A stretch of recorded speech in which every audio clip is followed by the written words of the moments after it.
नमस्कार बाबांनो बहिणींनो. तापलं बघा दूध. कालवण टाकती शिजायला. आता दूध तापवून घेतलं अगोदर, जरा उकळून दिलं मग साई येते जरा व लोणी हे काढाय जरा बरं वाटतंय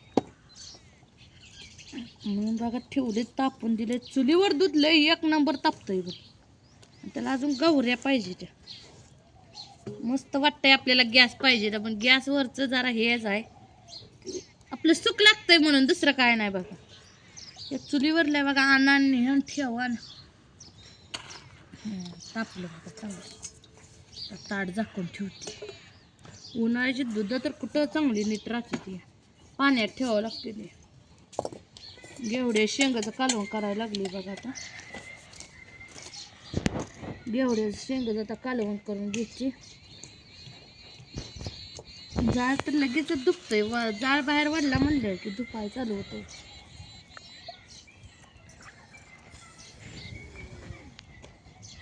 लागतंय बघा जाळ.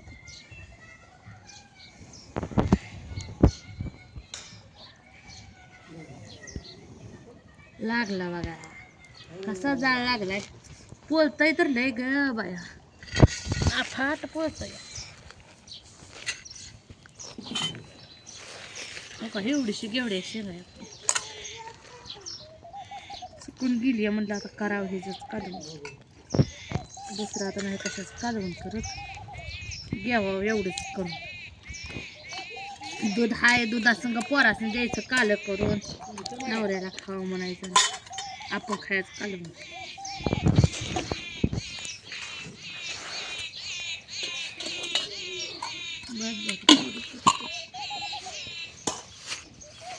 त्याला लय वत नको म्हणते ती म्हणून थोडंसं वरती. नवऱ्याला लय त्याला नको काय नको.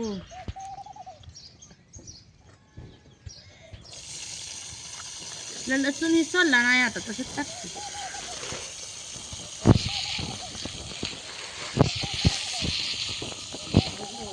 लसूण सोलायचा होता पण म्हणलं आता लसूण सोलत बसून आता उशीर होईल, त्यापेक्षा म्हणलं टाकायचं. असं किती तासभर तर लागेल का काय ते, किती थोड्या वेळ राहील कालवण. दुपारच्या वेळेस सकट पोरासने यायचं नाही, दुधाचं कालवण येते खायला. चालू बघा असाच स्वयंपाक. आईला जरा बरं वाटतं. ऊन लय लागतंय बघा. 8 वाजल्या म्हणले की ऊन चालूच आहे. करता होत आहे.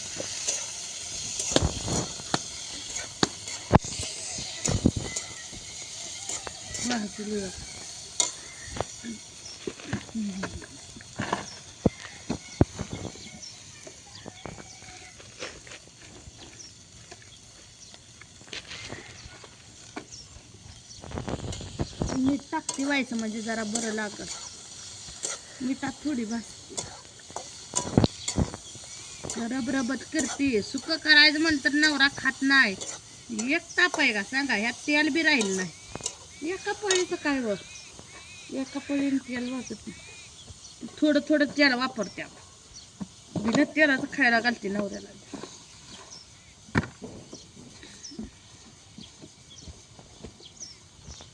हळद टाकते.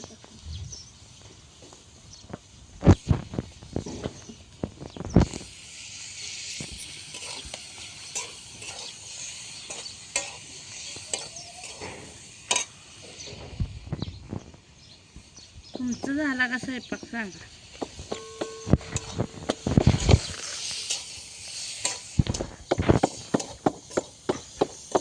भाजलं बघा आमचं सारं सारं.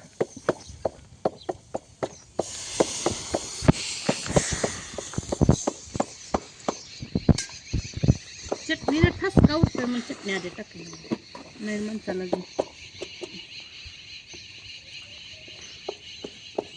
अशी चटणी टाकली तरी मस्त तरी येते.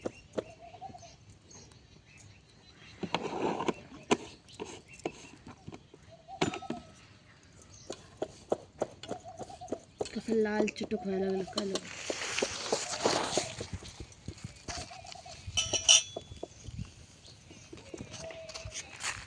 बस माना बसतो.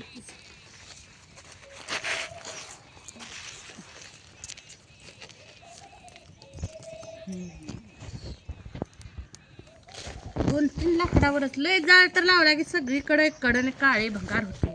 ते घासाई हात काळं होते तेव्हा काय पहिलं हात काळं नव्हतं. चिऱ्यातले नुसतं पांढरा हात दिसत आता काळं दिसायला लागलं.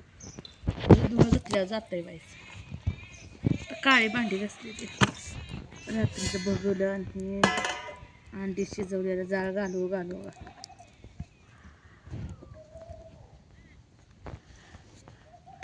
धूर तर असंच येतो. कुठं बसली तिकडं बसली मग तर तिकडं बी जा धूर यायला लागलं. तिथं बसली तिथं बी यायला लागलं. बसायचं तर नाही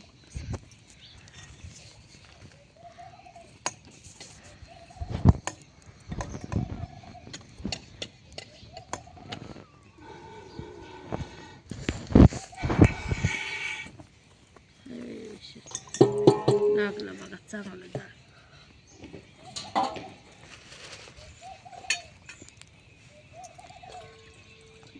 जरा तर शिजून देते गवळे शेंग जरा सुद्धा उशीरच लागतोय. पाणी जरा ओततंय आता.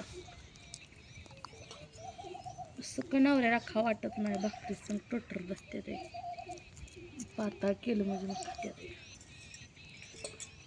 दुधाला बघा इथं जाळ काढून ठेवला होता त्याचा इसतो पडला इकडं. नेमकं बसू तरी कुठं बाबा सांग. माझ्याकडे धूर येतोय सारखा. असं बसल्यावर येत नाही. वारं सुट्टाय म्हणून जाळ राहत नाही चुलीत. तिकडं तिकडं इकडं तिकडं जिबाळ्या येते ते. हिवाळ्याची माणसं अशी शेकत बसते ती. उन्हाळ्याचं त्या चुलीपाशी बसाय नको वाटतंय.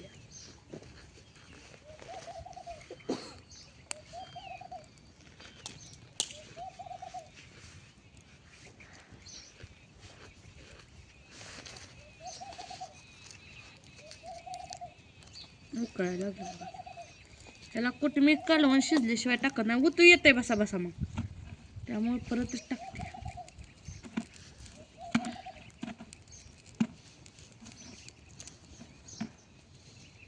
जरा उकळून देते आधी.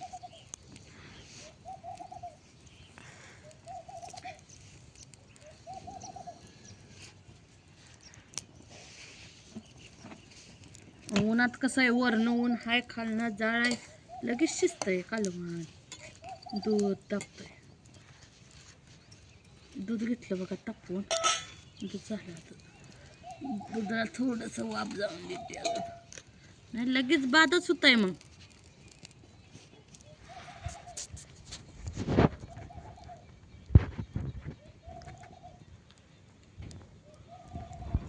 काढलं बघा कालवण.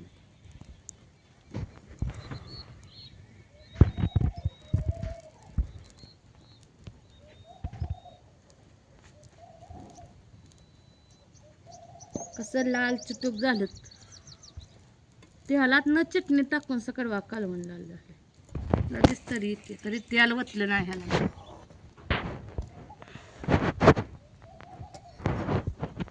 अशी आली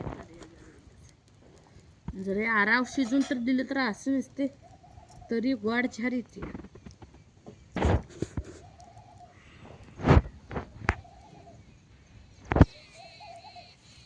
ऊन लय लागतंय अफाट ऊन लागतं.